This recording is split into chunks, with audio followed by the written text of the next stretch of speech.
College के दूसरे साल में जाते ही आरती को पहले ही दिन किसी ने प्रपोज कर दिया और आरती के लिए ये मुसीबत हो गई कि वो चाहकर भी उसे मना नहीं कर पाई।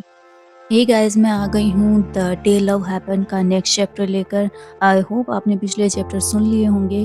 तो चलिए शुरू करते हैं आज का चैप्टर। फाइनली मैं पूरी तरह ठीक हो चुकी थी, लेकिन बीमारी के चक्कर में मैं कॉलेज के लिए एक वीक लेट जा रही थी। जैसे ही मैं तैयार होकर कमरे से बाहर निकली तो हर्ष मुझे दरवाजे पे मिल गया। उसने मेरी तरफ देखकर कहा, तुम कॉलेज जा रही हो? मैंने धीरे से हाँ में गर्दन हिला दी। उसने हाथ के इशारे से कहा, चलो मैं कॉलेज छोड़ देता हूँ, तुम्हें ऐसी हालत में साइकिल नहीं चलानी चाहिए। इस पर मैंने धीमी आवाज में कहा, हम अगर साथ में कॉलेज जाएंगे तो लोग पता नहीं क्या सोचेंगे, अच्छा होगा कि मैं बस लेकर चली जाऊँ। हर्ष ने मेरी तरफ देखते हुए कहा, मैं तुम्हें कॉलेज के आने से पहले ही उतार दूंगा तो हमें वहाँ कोई नहीं देखेगा। मैं हर्ष को मना करना चाहती थी, लेकिन उसका बार बार में बोलना देकर मैंने हाँ में गर्दन हिला दी। हर्ष मेरे आगे चल रहा था और मैं चुपचाप उसके पीछे चल रही थी। हर्ष ने मेरे लिए कार का दरवाजा खोला और मुझे बैठने के लिए कहा। पूरे रास्ते हम दोनों शांत थे। मैं बाहर की तरफ देख रही थी और हर्ष कार चला रहा था। दिल्ली का ट्रैफिक लगातार बढ़ते जा रहा था और हम दोनों अभी वहीं फंसे थे। थोड़ी देर में ट्रैफिक साफ हो गया और हम फिर से कॉलेज की तरफ निकल गए। मैंने हर्ष की तरफ देखा तो उसका पूरा ध्यान रास्ते पर था। मैं उससे कहना चाहती थी कि वो मुझे कॉलेज के पहले वाली गली में उतार दे, लेकिन मेरे कुछ कहने से पहले ही हर्ष ने कार रोक दी और मुझे उतरने के लिए कहा। कॉलेज वहां से 2 गली छोड़कर था। मैं कुछ भी पूछती उससे पहले ही हर्ष ने कहा, अगर मैंने आगे जाकर कार रोकी तो हो सकता है कॉलेज में से कोई हमें साथ में देख ले। मैं हर्ष की बात समझ गई थी, इसलिए मैंने बैग उठाया और कार से नीचे उतर गई। हर्ष का वॉइस ओवर।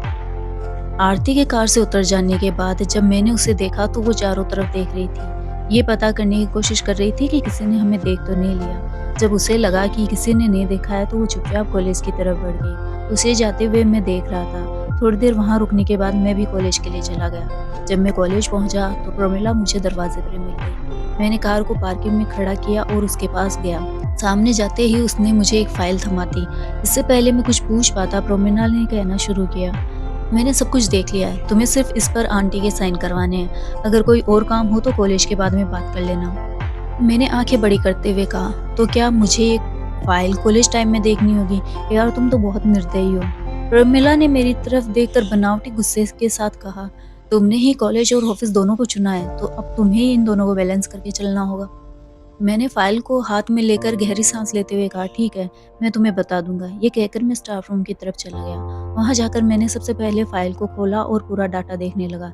ज्यादातर स्टाफ को पता था कि मैं कॉलेज के अलावा भी कहीं दूसरी जगह काम करता हूँ, इसलिए मुझे काम करता देख किसी ने मुझे इस बारे में कुछ नहीं पूछा और चुपचाप मैं अपने काम में लग गया।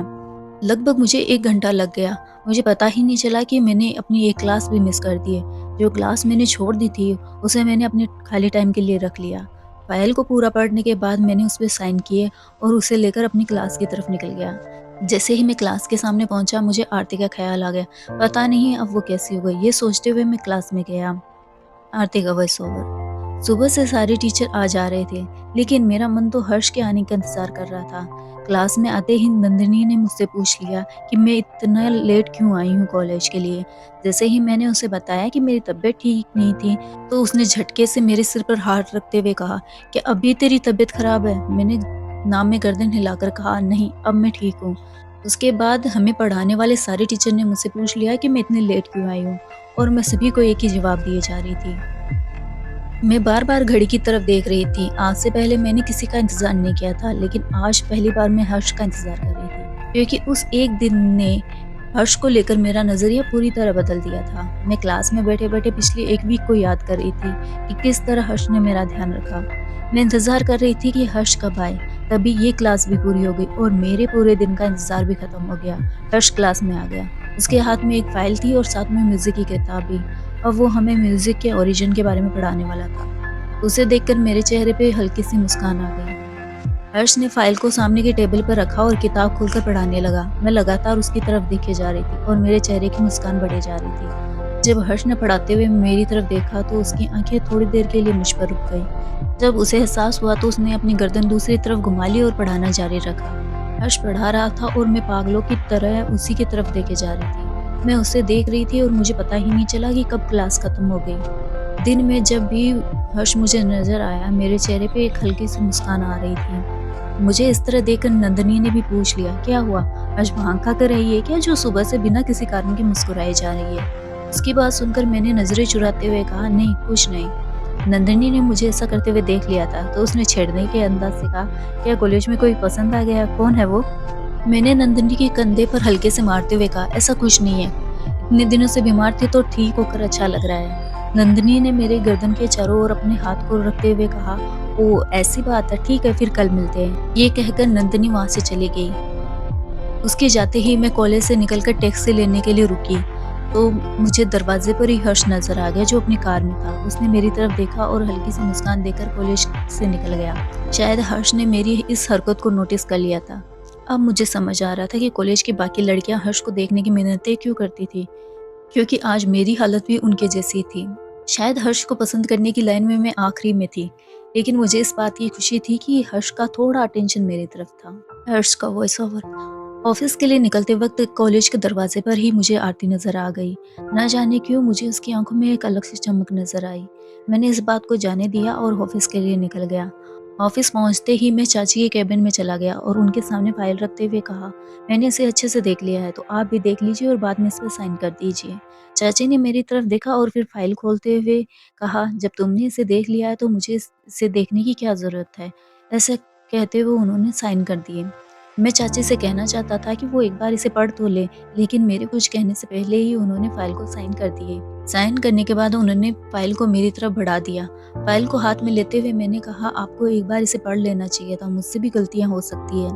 इस पर चाची ने हल्की सी मुस्कान के साथ कहा, "इस प्रोजेक्ट पर मैंने और प्रमिला ने साथ में काम किया है और बात भी की है, तो मुझे इसे पढ़ने की जरूरत नहीं थी।"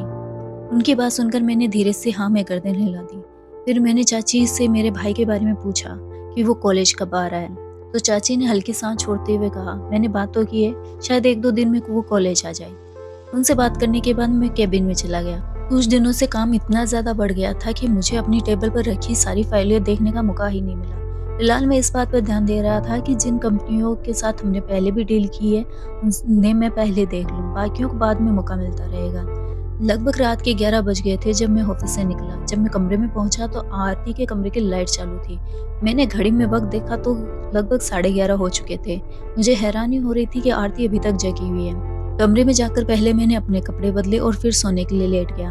मानसून का मौसम था तो अचानक तेज हवा के साथ बारिश खिड़की से अंदर आने लगी। मैंने बिस्तर से उठकर जैसे ही खिड़की बंद की तो सड़क पे मुझे आरती की परछाई दिखाई दी, जिसका मतलब था सच में आरती अभी तक जगी हुई थी। मैंने जल्दी से खिड़की बंद की और साथ में लाइट भी। सुबह होते ही मैं ऑफिस के लिए निकल गया। आज सुबह सुबह मेरी मीटिंग थी, इसलिए मुझे बिना खाए हुए ऑफिस आना पड़ा। आते ही मैं मीटिंग में चला गया। मीटिंग से फ्री होते होते मुझे शाम हो गई, जिसके कारण मुझे कॉलेज से छुट्टी लेनी पड़ी। आरती का वॉइस ओवर। कल देर रात तक हर्ष का इंतजार करने के बाद आज मेरी नींद बहुत देरी से खुली। उठते ही मैं कमरे से बाहर आई और हर्ष के कमरे की तरफ देखने लगी, जहां पर अभी भी ताला लगा हुआ था, जिसका मतलब था कि हर्ष सुबह ही निकल गया। ये देखकर मेरा मुंह उतर गया। जैसे ही मैं तैयार होकर कॉलेज पहुंची तो वहां भी मुझे हर्ष नजर नहीं आया और ना ही वो आज क्लास लेने आया था। सुबह से लेकर कॉलेज की छुट्टी होने तक मेरा मुंह उतरा ही रहा। तो आज नंदिनी ने अजीब तरीके से मेरे मुंह को देखा और कहा, "कल तो पूरे दिन तुम्हारे चेहरे से मुस्कान जा ही नहीं रही थी और आज चेहरा ऐसे लटका रखा है जैसे तुम्हारा खाना लेकर कोई भाग गया हो।" मैंने उसकी तरफ देखा और ना में गर्दन हिलाकर कहा, "कुछ नहीं, आज मन खराब है।" नंदिनी ने मेरे सिर को छूते हुए कहा, "बीमार है क्या या फिर पागलपन के दौरे पड़ने शुरू हो गए हैं?" मैंने उसका हाथ झटके से हटाते हुए कहा, "बकवास मत कर, मैं जा रही हूँ।" ये कहकर मैं कॉलेज से निकल गई। मैं हर्ष को पसंद करने लगी थी और आज पूरे दिन वो गायब था। मैं सोच रही थी कि कमरे में जाकर देखती हूँ कहीं उसकी तबीयत तो खराब नहीं है। ये सोचते हुए मैं कमरे में पहुंची, लेकिन अभी भी वो वापस नहीं आया था। अब मुझे गुस्सा आने लगा था। मैं कमरे में गई और बिस्तर पर लेट गई। कल रात को देरी से सोने की वजह से मुझे अब नींद आ रही थी, तो बिस्तर पर लेटते ही मुझे नींद आ गई। शाम को जब मेरी नींद खुली तो मैंने फिर से हर्ष के कमरे को देखा, जहाँ पर अभी भी ताला लगा हुआ था। मैंने गुस्से में दरवाजे को घूरते हुए कहा, "अब मैं तुम्हारा इंतजार नहीं करूंगी, तुम्हारी मर्जी हो तब आ जाना।" ये कहकर मैं अपने कमरे में वापस आ गई। देर रात को जब मैं पानी पीने के लिए उठी तो मुझे हर्ष के कमरे के दरवाजे की आवाज सुनाई दी और मैंने जब वक्त देखा तो रात के 11 बज रहे थे। पिछले कुछ दिनों से हर्ष कमरे से सुबह जल्दी निकल जाता और देर रात तक वापस आता। साथ ही कुछ दिनों में वो कॉलेज भी कभी-कभार आया था। शायद वो अपने काम में बहुत ज़्यादा व्यस्त था। उसके ऐसा करने से मुझे गुस्सा आने लगा था और मेरा गुस्सा पूरे दिन ही रहता था। नंदिनी से भी मैंने बात करना कम कर दिया था क्योंकि मैं चिड़चिड़ी हो गई थी। मेरा बिहेवियर ऐसे चलता रहा। तभी एक लड़का मेरे सामने आया और उसने आते ही मुझसे अपनी गर्लफ्रेंड बनने के बारे में पूछ लिया। मैं हैरानी से उसकी तरफ देख रही थी। मैं तो जानती ही नहीं थी कि वो लड़का कौन है और वो उससे क्या कहूँ। तभी उसने मेरे सामने हाथ बढ़ाते हुए कहा, मेरा नाम रोनित है, मैं तुम्हारी क्लास में हूँ। शायद तुमने आज से पहले मुझे कभी नहीं देखा होगा। तभी पीछे से किसी ने कहा, ये तो रोनित है जिसे पिछले साल मारपीट करने के कारण कॉलेज से निकाल दिया गया था। तो फिर ये वापस कैसे आ गया? ये सुनते ही मुझे पिछला साल याद आ गया जब दो लड़के आपस में बुरी तरह हाथापाई कर रहे थे, जहाँ एक लड़के ने दूसरे लड़के को लोहे की रोड से पीटा था। ये याद आते ही मुझे ये भी याद आ गया कि लोहे की रोड से पीटने वाला वो लड़का रोनित ही था। रोनित क्लास में बाकी लड़कों से अलग दिख रहा था। उसकी हाइट लगभग 5'8" थी। उसका रंग दीपाली की तरह साफ था और चेहरा पतला और लंबा। उसके कपड़ों से लग रहा था कि वो किसी बड़े घर का लड़का है। मेरा तो गला ये सोचकर ही सूख गया कि अगर मैंने इसे मना कर दिया तो पता नहीं ये लड़का मेरे साथ क्या करेगा। मुझे तो बचाने वाला भी कोई नहीं है। मैंने आंखें बंद की और गहरी सांस लेते हुए रोनित से कहा, मुझे थोड़ा वक्त दो ताकि मैं तुम्हें जान सकूं। मेरी बात पूरी होने से पहले उसने हल्के से मुस्कुराते हुए कहा, ठीक है, आज से हम दोनों एक ही सीट पर बैठेंगे तो तुम्हें पूरा मौका मिलेगा मुझे जानने का। ये कहते हुए वो मेरे पास आकर बैठ गया। मैं बस उसे ऐसा करते हुए देख रही थी। जब नंदिनी क्लास में आई तो वो रोनित को मेरे पास बैठे देखकर हैरान हो गई। उसने मेरे पास बैठते हुए पूछा, ये कौन है और यहाँ क्या कर रहा है? मेरे जवाब देने से पहले ही रोनित ने नंदिनी को अपने बारे में बताना शुरू कर दिया और साथ ही उसने ये भी बता दिया कि उसने अभी भी मुझे प्रपोज किया है। प्रपोज का नाम सुनकर नंदिनी की आंखें हैरानी से बड़ी हो गई। उसने मेरी तरफ देखा और बाद में उसकी तरफ। वो कुछ भी पूछती उससे पहले ही टीचर आ गए। टीचर के आ जाने से हमारा पूरा ध्यान सामने की तरफ चला गया। तभी धीरे से नंदिनी ने मेरे कान में पूछा, क्या ये वही रोनित है जो पिछले साल कॉलेज में लड़ाई करता और मिला था? मैंने धीरे से उसकी तरफ देखा और हाँ में गर्दन हिला दी। उसके चेहरे पर डर साफ नजर आ रहा था। उसने धीरे से कहा, बचकर, कहीं ये कुछ कर ना दे। पूरे वक्त मैं और नंदिनी चुपचाप बैठे थे। आज जब हर्ष क्लास में आया तो मेरे चेहरे पर कोई खुशी नहीं थी, लेकिन हर्ष के चेहरे पर कुछ वक्त के लिए हैरानी जरूर थी। उसने खुद को संभालते हुए पढ़ाना शुरू किया। क्लास पूरी होने के बाद भी मैं और नंदिनी बिना गर्दन घुमाए बैठे रहे। हर्ष के जाने के बाद रोनित ने मेरी तरफ देखा और कहा, तुम इतनी शांत क्यों हो? मैंने बिना उसकी तरफ देखकर कहा, कुछ नहीं, बस मुझे आदत नहीं है किसी के साथ बैठने की, खास तौर पर किसी लड़के के साथ। मेरी बात सुनकर उसने हंसते हुए कहा, ऐसा क्या, तुम्हें डरने की जरूरत नहीं है। मैंने धीरे से हाँ में गर्दन हिला दी। कॉलेज की छुट्टी हो जाने के बाद भी रोनित मेरे पीछे पीछे आता गया। थक कर मैंने उससे कह दिया, अब तो मेरा पीछा बंद करो, मुझे घर जाना है। मेरी बात सुनकर उसने धीरे से हाँ में गर्दन हिलाई और कहा, कल मिलते हैं। यह कहकर वो वहां से रवाना हो गया। उसके पास बाइक थी जिसे वो तेजी से चलाता हुआ मेरे सामने से गुजर गया। उस बात को 1 महीना हो गया। कहने को तो रोनित कॉलेज का दबंग और बिगड़ेल लड़का था, लेकिन पिछले 1 महीने में उसने एक बार भी मेरे साथ बदतमीजी से बात नहीं की। लेकिन उसकी एक बहुत ही बुरी आदत थी कि वो रोज किसी न किसी से झगड़ा मोल ले लेता था और कई बार मारपीट भी। वो बात अलग थी कि उसने कभी भी कॉलेज में किसी से ऊंची आवाज में बात नहीं की। इन सब को देखकर मुझे बहुत डर लग रहा था कि कहीं उसके गुस्से का सामना मुझे न करना पड़ जाए। रोनित मुझे पसंद करता था, इसकी वजह से वो पूरे दिन मेरे आगे पीछे घूमता रहता था। इसी बहाने से वो हर एक क्लास लेता। आजकल तो टीचर भी मुझे रोनित के साथ देखकर चिढ़ाने का मौका नहीं छोड़ते। वक्त बीत रहा था और कॉलेज में हर कोई जान गया था कि रोनित का झुकाव मेरी तरफ है और वो मुझे समझ आ रहा था। लेकिन इतने दिनों में मैंने हर्ष को बेमुश्किल ही देखा। वो कमरे से जल्दी निकल जाता और देर रात तक कमरे में आता। सिर्फ कॉलेज ही था जहाँ मैं उसे देख पाती थी। शायद उसे समझ आ गया था कि शायद मैं उसे पसंद करने लगी हूँ। एक दिन क्लास शुरू होने से पहले ही दीपाली मेरे पास आई और बोली, कॉलेज का सबसे हैंडसम लड़का तुम्हारा बॉयफ्रेंड है और इस बात की मुझे जलन है। उसकी बात सुनकर मुझे पिछला साल याद आ गया जब उसने मुझे बहन जी कहते हुए ये कहा कि तुम जैसे लड़की का कभी कोई बॉयफ्रेंड नहीं होगा। मैंने उसकी तरफ हैरानी से देखा तो उसने कहा, परेशान मत हो, मैं कभी भी तुम दोनों के बीच में नहीं आऊंगी। यह कहकर वो अपनी सीट पे चली गई। दीपाली के जाते ही मैंने अपनी बगल में बैठे रोनित की तरफ देखा जो मुझे ही घूरे जा रहा था। उससे नजरें चुराकर जब मैंने सामने की तरफ देखा तो हर्ष सामने खड़ा था। मुझे ही लगा या सच में हर्ष को गुस्सा आ रहा था। जिस तरह रोनित मुझे देख रहा था शायद ये बात हर्ष को अच्छी नहीं लगी। क्लास में पढ़ाते वक्त हर्ष का पूरा ध्यान रोनित और मुझ पर था।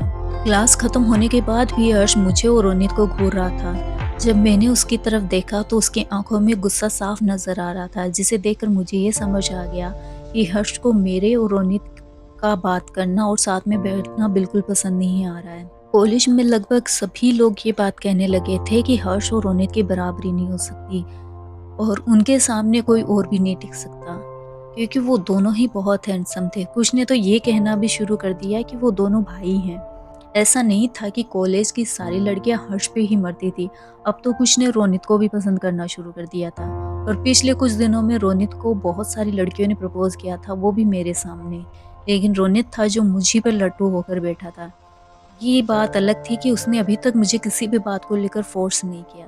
हे गाइस, तो आज का चैप्टर यहीं ख़त्म होता है। आई होप आपको ये चैप्टर पसंद आया होगा और प्लीज़ लाइक कमेंट शेयर ज़रूर कीजिए। और अगर आपको इस स्टोरी में कुछ पसंद आया हो तो वो भी बताइए और कोई सजेशन हो तो वो भी। नेक्स्ट मंडे को मिलते हैं, तब तक के लिए टाटा।